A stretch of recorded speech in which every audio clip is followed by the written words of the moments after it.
Enchentes repentinas, ondas de calor, secas, incêndios, geleiras que se desprendem e não há mais volta. Milhares de espécies em extinção. O planeta não para de nos enviar sinais, mas obviamente não estamos entendendo a mensagem. Eu sou a Priscila e quero entender o que está acontecendo com a crise climática e ambiental e principalmente o que podemos fazer para combatê-la. Sejam bem-vindos a O que você faz importa, um podcast produzido pela National Geographic e Rádio Disney. No episódio de hoje, água. Oi, pessoal! Bom, hoje a gente vai falar de um assunto que não tem como fugir. Ele tá na nossa cara todo dia, o tempo todo, às vezes até de um jeito que não deveria. Tô falando, sabe do quê? Da água. Por exemplo, de manhã eu tava ali tomando meu banho e comecei a reparar na quantidade de água que escorria pelo ralo enquanto eu cantava feliz da vida. Eram litros e litros. E quando a gente vai lavar louça é aquela coisa, né? Sempre aparece mais. É prato, copo, talher, potes de plástico, ou seja, até para reaproveitar o que poderia ser lixo, a gente usa água. Daí a gente ainda rega as plantas, é roupa para lavar. Chega, vou dar um rolê. E aí vem a água. O moço do prédio limpando a calçada com aquele jato VAP, sei lá o quê. Andando mais um pouquinho, lava rápido. E a gente vê prédios em obras com aqueles caminhões que preparam o concreto. E aquela água escorrendo pela rua. Com tanto desperdício, adivinha? Eu tenho uma boa e uma má notícia. Mentira, é só má notícia mesmo, infelizmente. Até 2030, pode ser que bilhões de pessoas não tenham mais acesso ao fornecimento de água potável. Imagine só que loucura! E a chance disso não acontecer é aumentar nossa capacidade de abastecimento de água 4 vezes mais. Quer dizer que a água potável pode acabar? Eu também não sei. Mas vamos falar com quem sabe? A Paulina. E aí, Paulina, conta pra gente o que tá acontecendo com a água. É verdade que ela pode acabar? Fala, Pri!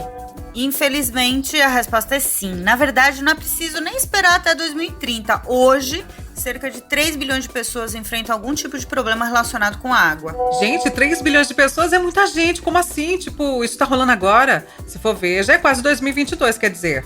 2030 tá aí. É uma loucura. Pois é, uma loucura. Nos últimos anos, até que teve avanços no assunto, mas claro, não foram suficientes.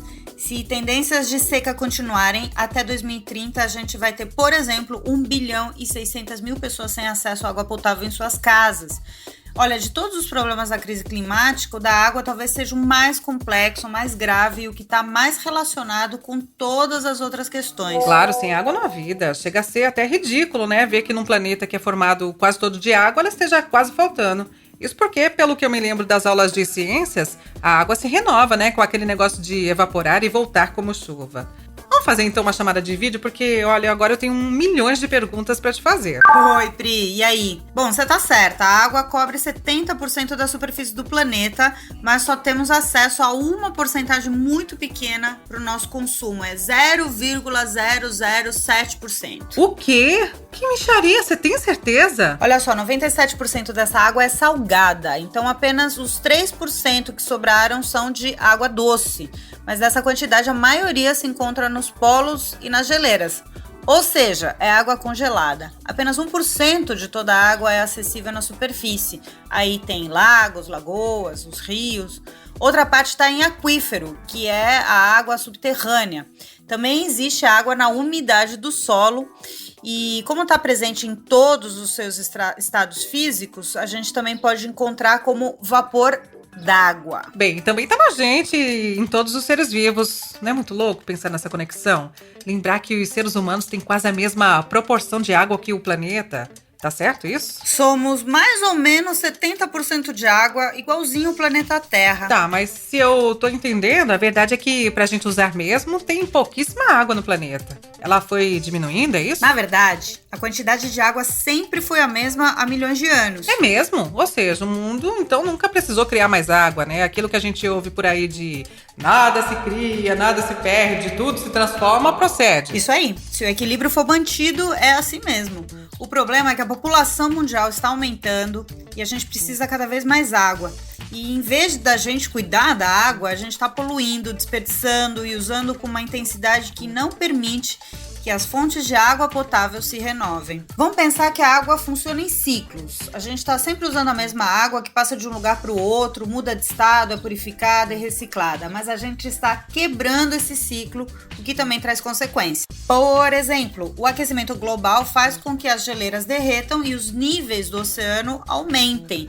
Assim, o mar se mistura com a água doce de alguns rios. Um verdadeiro tsunami de más notícias. Bom, já que você falou em tsunami, sabia que 90% dos desastres naturais têm a ver com a água? Muitos deles são intensificados justamente pela crise climática e ambiental, o que, por sua vez, intensificam a escassez de água. Por exemplo, secas extremas e as inundações podem contaminar os lençóis freáticos, que é onde a água também se acumula. Isso aqui tá parecendo mais um filme de ficção científica do que uma chamada de vídeo. É bem isso mesmo, né? Um montão de filmes de catástrofe usam a ideia de que a água chegou ao fim. Daí tem aquelas cenas de guerras por água. Eu já li também que a água vai valer mais do que o petróleo em algum tempo. Mas não tá longe não, né? Aqui mesmo a gente já tá vendo direto falar sobre a falta de água. Outro dia eu vi que lá no Cabo já tiveram que criar o dia zero. Quando faltava um pouco para acabar de vez, né, a água lá, eles marcavam um dia em que a cidade cortaria totalmente o abastecimento de água. E cortavam mesmo a água da cidade o dia todo. Como chegou a esse ponto, né? Imagina passar por isso aqui. Já pensou que terrível? Teve uma seca histórica, dessas que a gente tá vendo aí nas últimas décadas. Isso, combinado com um grande aumento na demanda por água na cidade, acabou deixando uma única saída: a redução drástica do consumo. A boa notícia é que o consumo realmente foi diminuído, evitando que se tornasse a primeira grande cidade a ficar sem água. Bom, pelo menos você viu pro povo se conscientizar, né? Pri, é fundamental que todos se conscientizem, prestar atenção no consumo, mas também a gente precisa entender que a água está de alguma maneira em quase tudo que a gente faz ou consome. Por exemplo, 70% da água doce é usada na agricultura. A gente tem que se ligar, né? Não é difícil imaginar isso, vai. Pra fazer um hambúrguer, por exemplo, precisa de carne. O gado bebe água e se alimenta do pasto que precisa ser irrigado.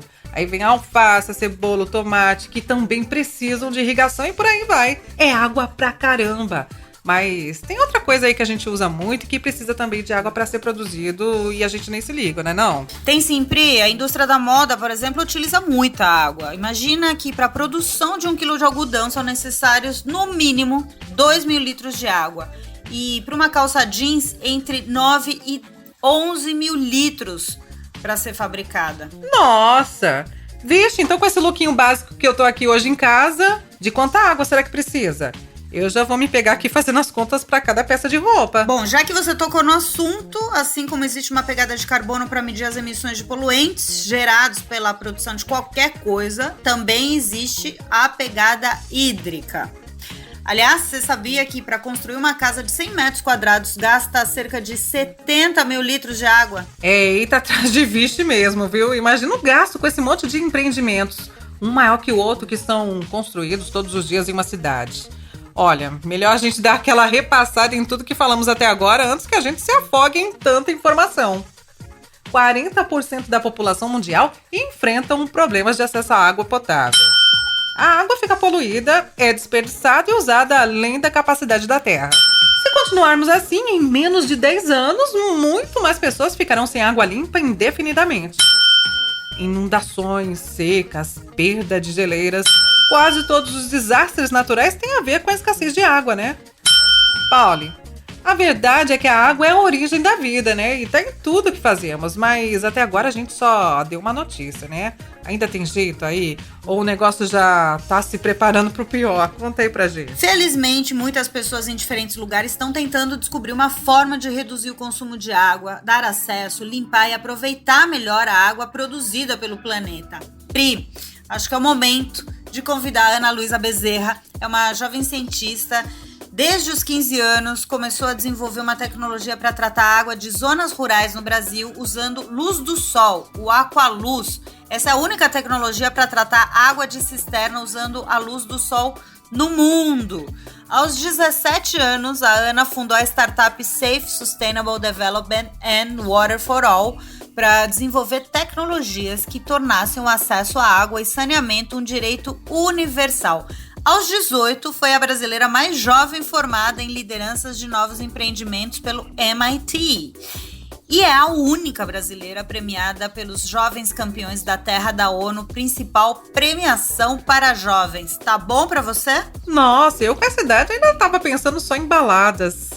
Obrigada, viu, por nos atender. E na sua opinião, por que a água é uma das questões mais importantes na crise climática e ambiental e ecológica? Olha, Priscila, quando a gente fala sobre água na crise climática, a gente pensa logo em derretimento de geleira, pensamos em inundações de regiões que não era para chover tanto, outras com falta de chuva em regiões que já chovem pouco, como o sertão brasileiro, onde a gente tanto atua como o STW. E também precisamos falar, de segurança hídrica, segurança alimentar, falta de saneamento básico, como esses aspectos que impactam principalmente as pessoas que estão lá em vulnerabilidade social, elas têm um retorno também para outras questões indiretas climáticas. A gente sabe que vai ter um impacto gigante na saúde pela falta de acesso de um recurso tratado, também por prática de defecação a céu aberto, que ainda é muito comum.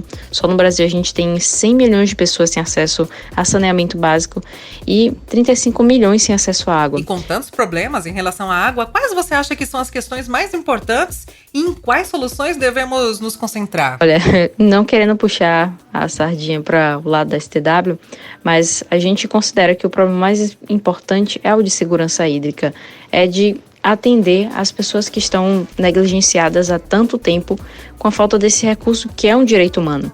Então a gente precisa muito ter várias soluções, porque esse é um problema que, apesar de parecer simples, ele é muito complexo.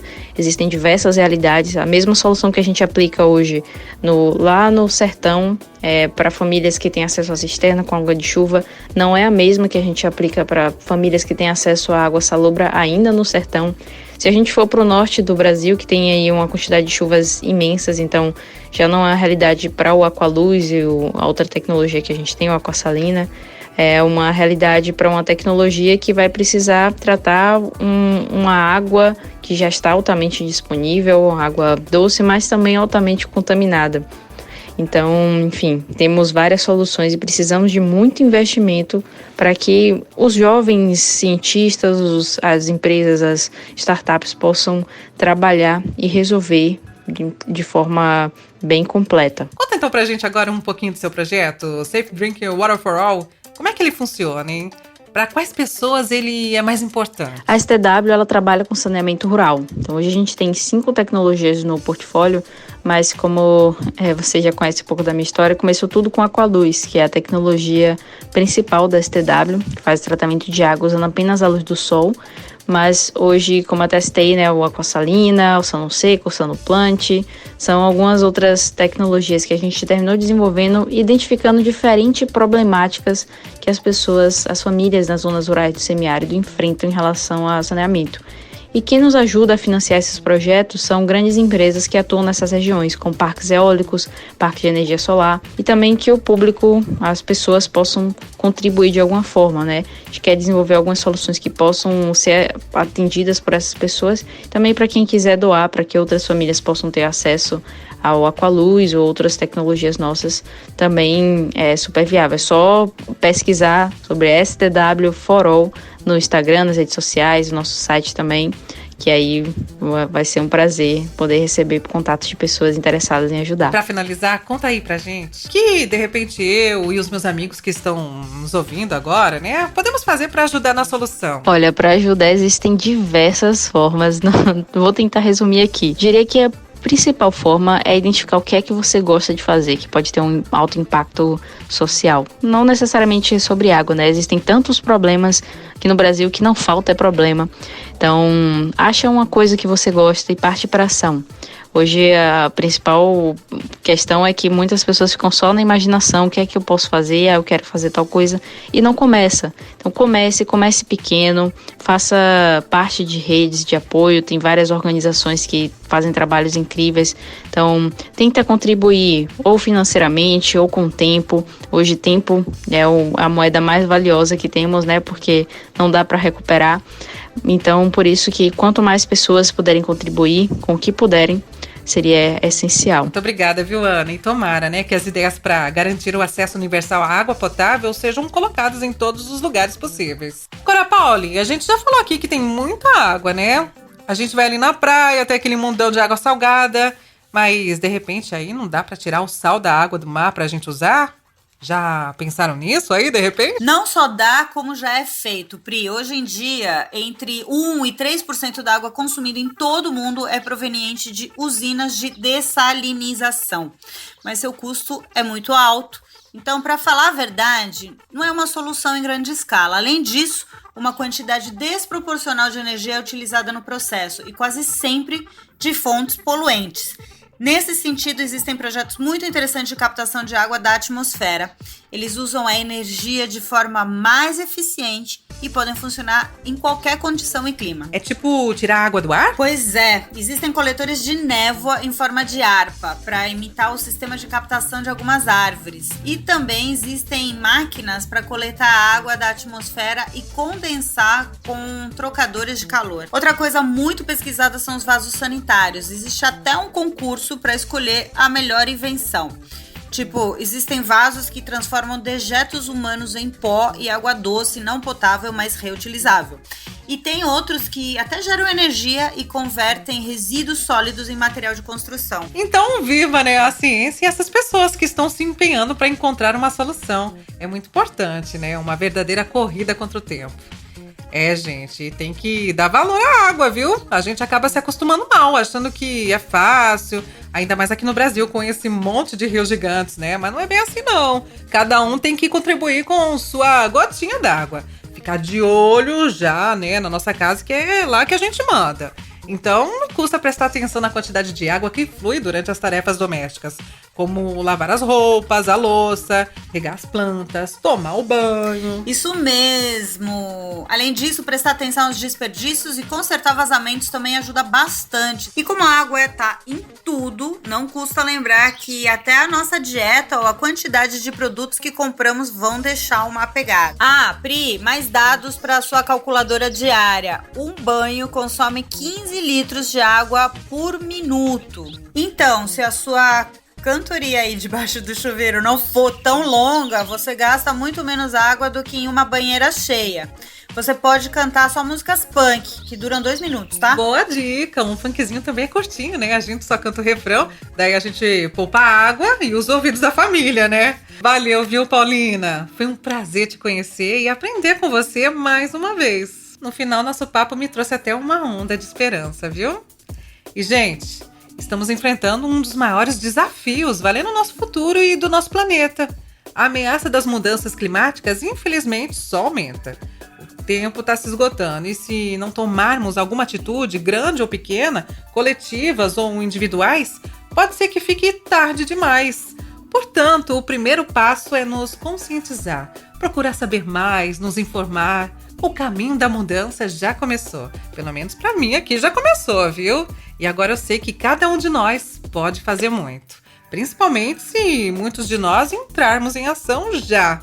Agora sim, estou desligando e desconectando tudo aqui até o nosso próximo encontro. Porque o que fazemos, por menor que seja, importa. Apresentamos O que você faz importa. O podcast produzido pela National Geographic e apresentado pela Rádio Disney.